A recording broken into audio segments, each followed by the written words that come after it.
He walked in quietly. That's the first thing you notice about Al Pacino in person. How quiet the entrance is. No fanfare, no performance, just a man in his 80s moving through a room with the particular stillness of someone who has spent his entire life learning how to be still inside a storm. The Late Show audience rose anyway. They always do, they can't help it. But even the applause seemed to understand that this was a different kind of moment. Not the explosive energy of a comedian working the room, not the dazzling arrival of a movie star playing at being a movie star.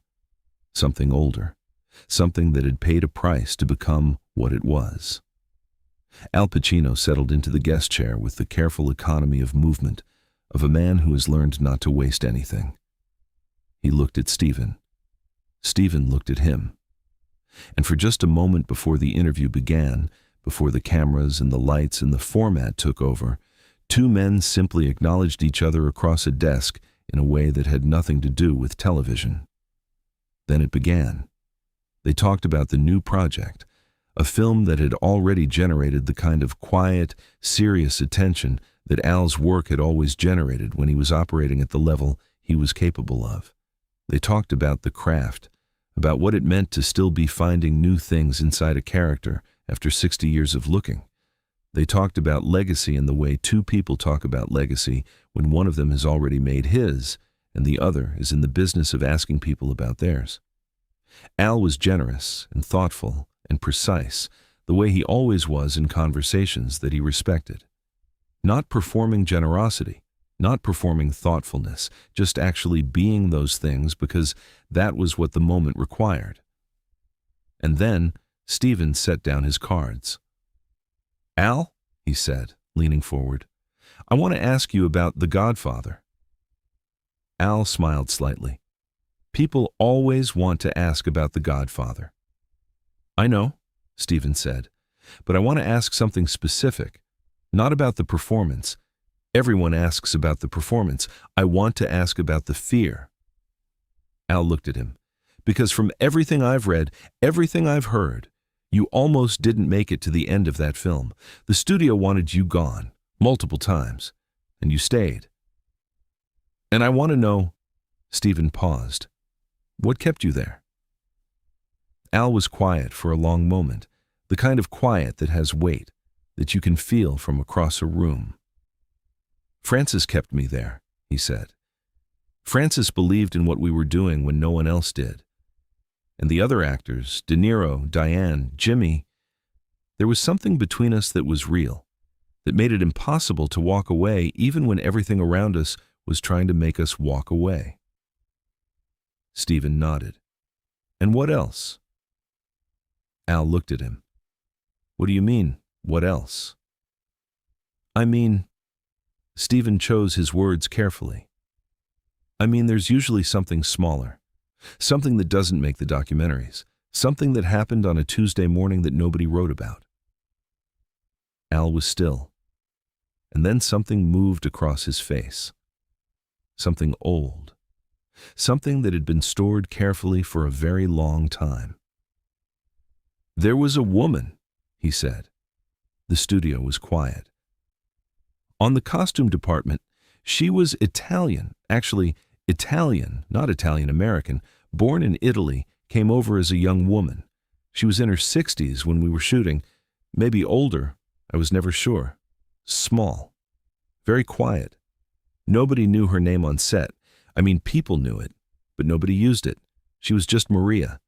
She'd been in costumes for 30 years, and she moved through the set like she was invisible, which is the highest skill in that job, actually, to be invisible." Stephen was completely still. "Every morning she dressed me," Al continued. "That was her job, Michael's costumes, and the Corleone clothes they were extraordinary. Perfectly made, historically precise, carrying the whole weight of what that family was supposed to be. And every morning, as she was finishing, as she was making the last adjustments, checking everything, she would lean in close." He paused. "And she would say something in Italian." "What did she say?" Stephen asked softly. "The same thing, every morning, for months of production." Al looked at his hands. "She would say, Sei Corleone, non dimenticare, which means, you are Corleone. Don't forget. The silence in the studio was complete. The studio was trying to replace me, Al said. There were meetings happening that I wasn't in. There were conversations about whether I was right for the role, whether I was convincing, whether I had what it took to carry a film that size. And I knew about some of it, and I didn't know about all of it, but I felt all of it. You feel it when people are deciding whether you're enough. You feel it the way you feel weather in your body before you can name it. Stephen nodded once. And every morning I would walk onto that set carrying all of that. The doubt, the fear, the knowledge that people with power over my career thought I was a mistake. And every morning this woman, this quiet, invisible woman who moved through the set like she was made of air, would lean in and say those 6 words, and something would happen. Al's voice was different now, slower, more careful. Something would settle. The noise would go quiet. And I would walk onto the set as Michael Corleone, not as Al Pacino, who was afraid of being fired. I would walk on as someone who knew exactly who he was. Subscribe and leave a comment, because the most powerful part of this story is still ahead.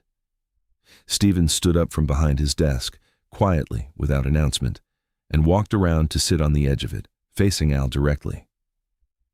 What was her name? Stephen asked. Her full name. Maria Conti, Al said. I found out later. I asked someone after the film wrapped. Maria Conti. She had come to America in 1952. She had worked in costume departments her whole career, theater, then film. She had dressed actors in productions that most people had forgotten before she joined them. She had given this same invisible, essential thing to hundreds of people whose names everyone remembered, while her own name was known by almost no one. Al paused. She retired before we finished post-production. She never saw the finished film in a theater. By the time it opened, she was gone from the industry. Someone told me later that she watched it on television when it aired, years afterward. I don't know what she thought. I don't know if she knew what those mornings meant. I don't know if she understood that those 6 words, said quietly into the collar of a costume, were part of the architecture of something that would last. His voice had changed.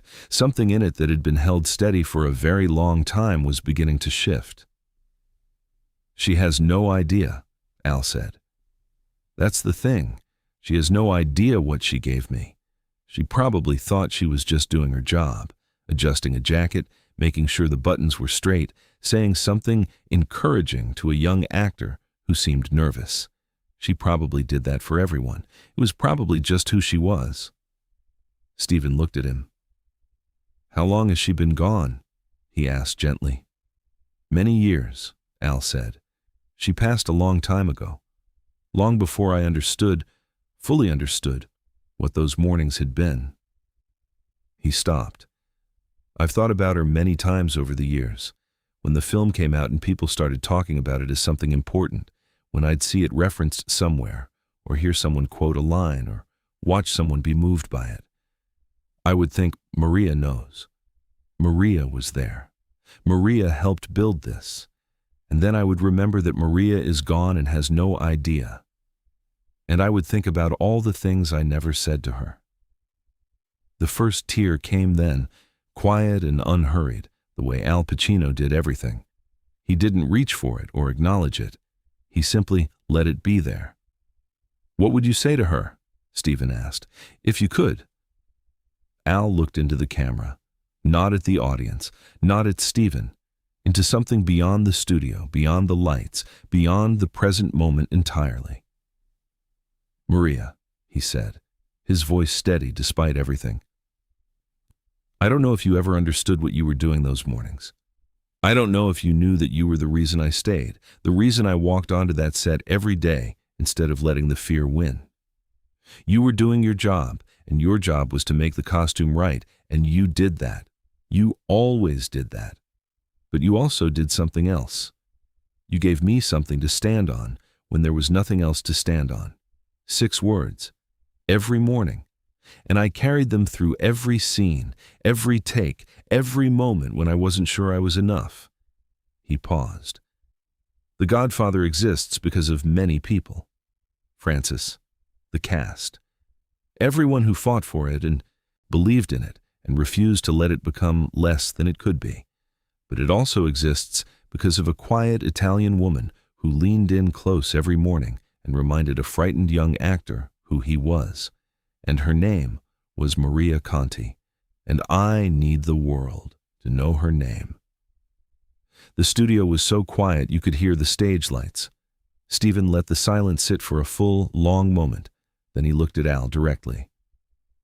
"You know what she was doing," Stephen said. "She wasn't just encouraging you. She was telling you the truth. You were Corleone. She saw it before you did, before the studio did, before the audience did. She saw it every morning when she looked at you in that costume, and she told you so. That's not a small act of kindness. That's one of the most important things one human being can do for another. See who they are, and say it out loud until they believe it themselves." Al looked at him. Something in his expression had broken open in that quiet way that very few things break open. Not dramatically, not loudly, but with the certainty of something that has been ready to happen for a long time and has finally found the right moment. "She was the best of what this work can be," Al said. "The invisible part, the part that never gets the credit and makes everything else possible. There are Maria Contis on every set, in every theater, in every production that has ever moved an audience. People who give everything they have to something and leave no record of having been there. And the least we can do, the very least, is say their names." The applause that followed started somewhere in the middle of the studio and moved slowly outward, the way things move when they're coming from somewhere real.